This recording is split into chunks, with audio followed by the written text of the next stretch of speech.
I said good afternoon. Oh no. I say come on that glass for you. They be like we close.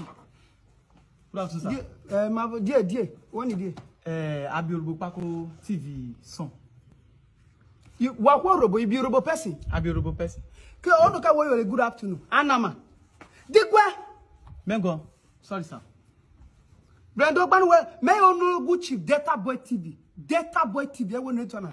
So Urhobo Kebe, me know Ibo.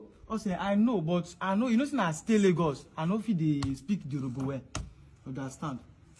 For a business way, carry me call, now make me reach your side. And a nice one at 1 million every time. Give me your Urhobo. Over you platform me.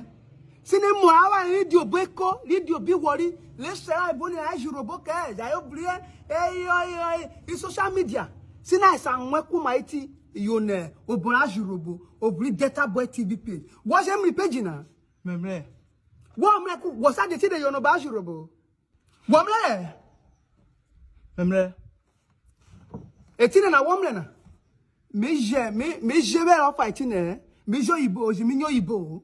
Ori wo kemo watch avowe jobi.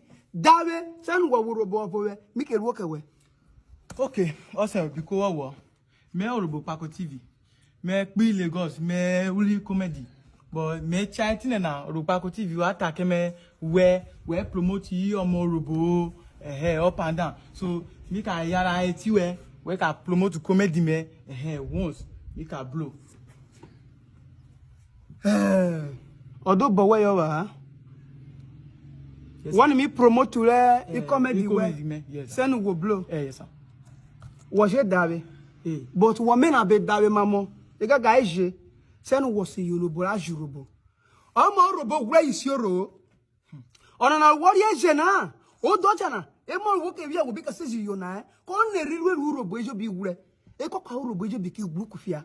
Odio bori fori. What are we go? Urhobo wo came away. Jebe we wo came away. Ayo okwo ti bo woro wole. Data State. Data State woro wole. Orogu ogele not.